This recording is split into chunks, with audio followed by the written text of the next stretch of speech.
Hello, this is Maladrum from Today Gaming, teaching you about how to use the Skyrim Creation Kit. Now this time we're really not using the Skyrim Creation Kit.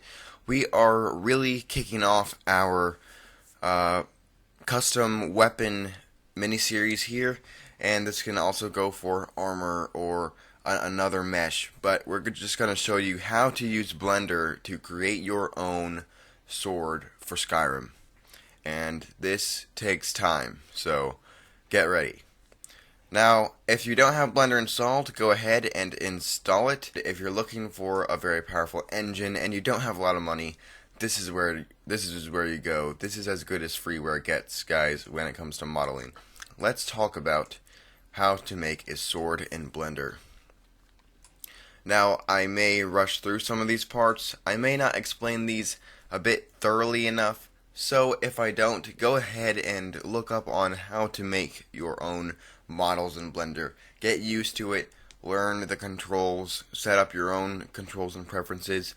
And speaking of preferences, when you start out, you will get a cube here in the middle. Some people don't like that. You can change that in preferences, user preferences, but today we're actually going to use the cube.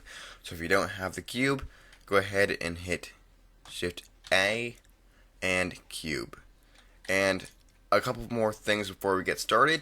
To move your cursor to the center, which is very useful for adding new things to your mesh, Shift S, and here is your list. There's cursor to selected, so no matter what, your cursor will go to your selected object. Cursor to center, it'll go directly to the center, as I just said. And cursor to center is actually what we need. So, we have this cube. How do we make a sword from a cube? Well, we're actually going to make it from a few cubes, I guess you could say. So hit edit mode by using tab. And go down here, you can see vertex selection here. And you can hold down shift to add more to your selection. Same for these two, which are edge. You can select edges. And then faces. You can select individual faces. Usually I leave it on vertex select for general editing. But right now, let's select it all by hitting A and hit subdivide. Now take your edge, select a shape that looks like this. What we're doing right now is setting it up for UV mapping, and what that will do is allow us to create a texture for the mesh. This is where these spots are where this cube unfolds into a UV map, so it'll look kind of like a cross sideways when you unwrap it. But for now, while those are selected, use Control E and marks the seams. So you're marking the seams where they will unfold from. Alright, now select it all and we're going to begin. So I'm going to use scaling on the Z axis to bring it up and down, and Control R to add a few more loops just to get us started. And what helps is to have a reference for your sword. If you make your sword too small, which is usually the case for me, you will have to scale it up, and that might ruin your texture if you had already created it before. So make sure you have a reference, and to do that, you are going to need a mesh from Skyrim itself. To get that, download NifScope, and that will allow you to edit the NIFs that are used in Skyrim. And then you will go to File, Export in NifScope on the sword itself, selected in NifScope, and export it as a .obj. Then in Blender, use File, Import, Wavefront.obj to get that in here, and it should look a little something like this. Boom, here is our iron sword. We are using the iron sword as a reference. So this is the general length of a regular sword in Skyrim, about there. average reach. So we're building the hilt right now. So now that we have that, I did not mean to export the blood effects and things like that. And we'll get into that, by the way. So let's take our cube, probably name that something else. That will be helpful. Let's name it Sky Sword. That's what we're gonna name this sword. Just Sky Sword. I don't know. Now that we have that, delete this scabbard. So now we have our reference here, just a raw reference for us. So hide that, and we'll get back to work on the Sky Sword. As you saw, the hilt was a little longer. So let's do about there. Bring it down a bit. Maybe look again. Yeah, that's pretty good. And actually, bring it down a little. Alright, so there's our hilt.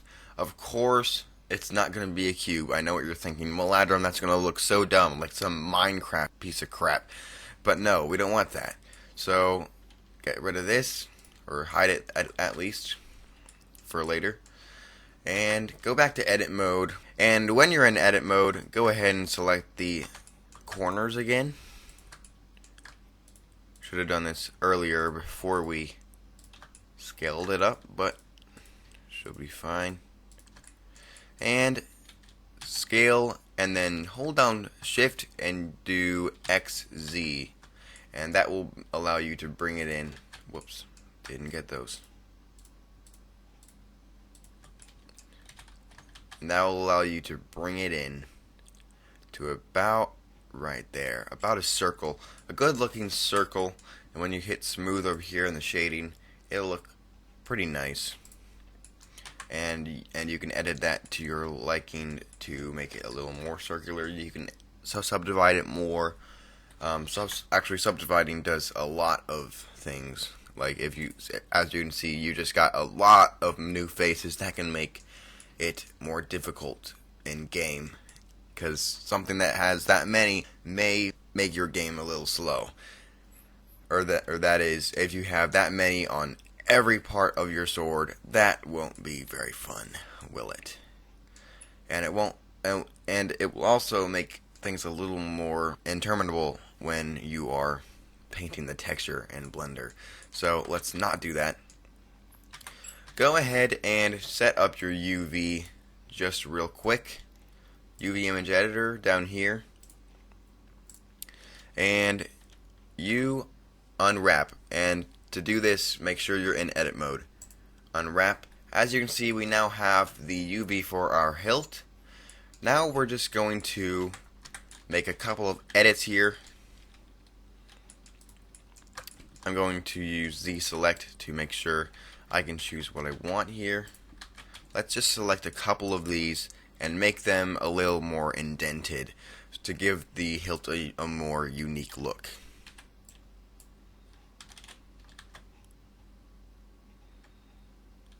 Something like that. And up here, we're going to add a new bit, which I'm going to make the crossguard. So I'm going to use duplicate, actually, is what I like to do. Saves me a lot of work. Instead of creating a new cube to work from, I can already work from something that already has its seams marked. And I'm going to rotate that by pressing R, and on the Y-axis, I believe. No, let's do the X-axis. I'm going to do 90 degrees, and that will set us up. Actually, sorry. I think I usually do the Y-axis. Let's just keep with that.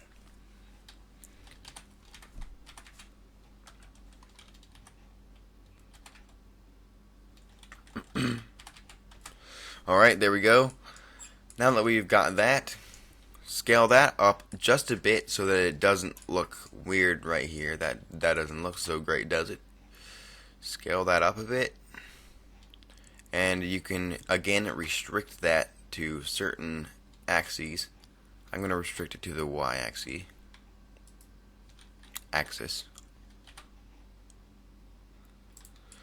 And there's that. Now we have a crossguard though that looks pretty much just like the hilt. So let's edit that.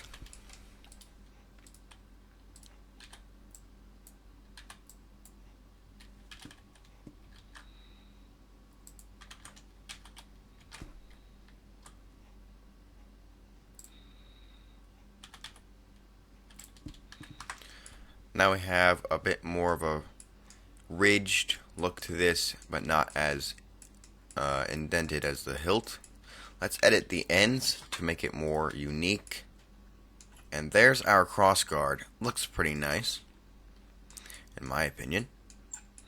Now let's add a blade, but before we do that, use our reference. As you can see, I think we're doing pretty well. Maybe we should, however, bring this up a bit. And what do you know? Looks like we might actually have to scale that hilt even more, since the crossguard took a bit of the place of the hilt.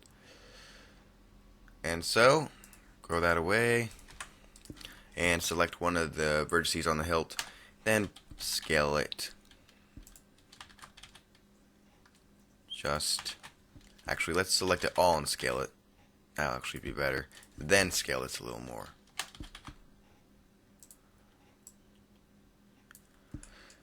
Check everything. Looks pretty good. Make sure it's fitting with that hilt so that we don't have our player's hand just going through the hilt or have some space around it. We want it to look like the Dragonborn is gripping the hilt of this blade. Alright, so now we have all of that covered. So I think what we're ready to do now is make ourselves a little bit down here and then work on the blade. So, throw that away. And let's make this. What I see is this is a bit of a smaller object part of the mesh that we're making. So I'm gonna duplicate that using Shift D and rotate it on the X-axis so that it can go all the way around to a 180. Then scale it in.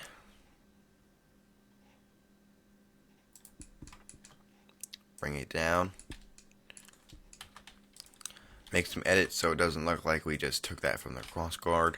I will also have a tutorial down below linking to a user named BlazeLeeDragon who explains this pretty well and shows you how to do it yourself as well. Some details he leaves out though, so I looked up on those and covered them. So stay tuned for certain details. But I'm covering how to actually make your sword first, because BlazeLeeDragon doesn't do that in his video, but it is very, very helpful. I probably wouldn't be here today showing you this tutorial if I had not seen his.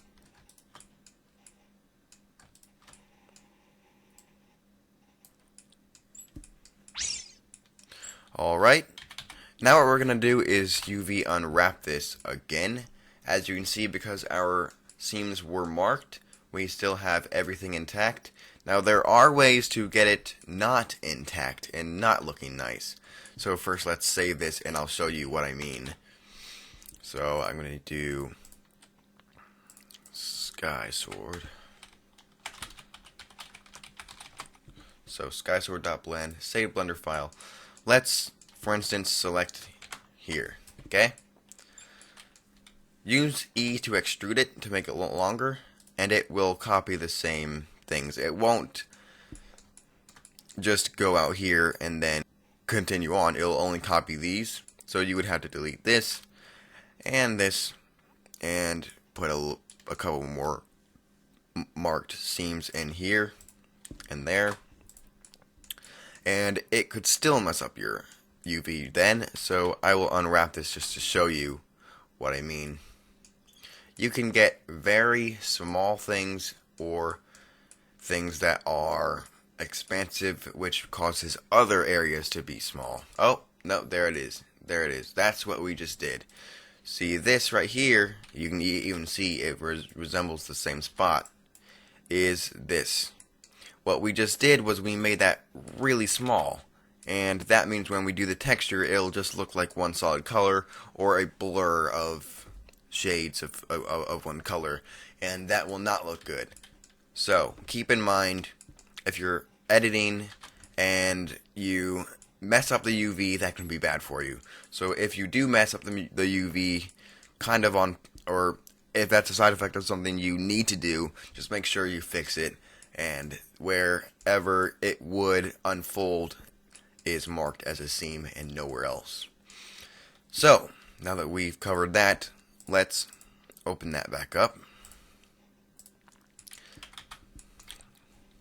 Looks very nice. All beautiful again. Alright. So let's begin on that blade. Take the hilt. That's what I like to do. It's just copy from other parts that I've done already.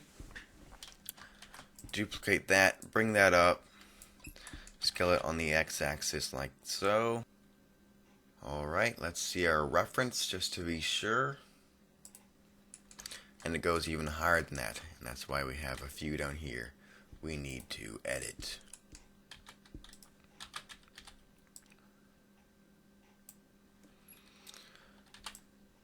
Bring that down, select those, and up. Got another one in there.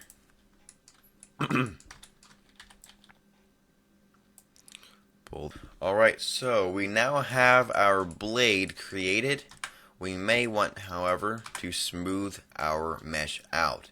What we see here is a newly created generic sword. Whoop-de-doo.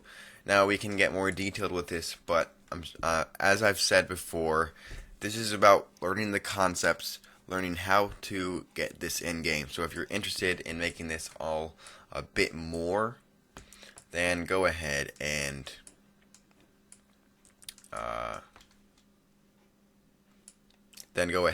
add a little more detail if you want. I am going to, however, select this all and unwrap it. Now, as you can see, that just made our overall UVs very small. Our individual bits of our UVs weren't made small, but these were. Thankfully, however, you can select every bit of this and scale it up inside the UV image editor and rotate that a bit. Kind of like a puzzle. Putting together a puzzle. Make sure you've got all the pieces right. There we go. Make sure everything's edited so that nothing will create the texture to be too small. Now we have our UV map and our mesh. So now we're going to begin texture painting, but that is the next video. Thank you for watching, and I hope you learned something today. Come back for texture painting in the next tutorial. One last thing, go ahead and smooth your blade just to see what it looks like. I think it looks pretty good. Over here though, you might want to add a few more faces just in the ends, because it looks like it's kind of stretching the shadow and texture. That won't look good in game. Same for up here, because we copied that from this. Alright, so once you do that, you're good to go.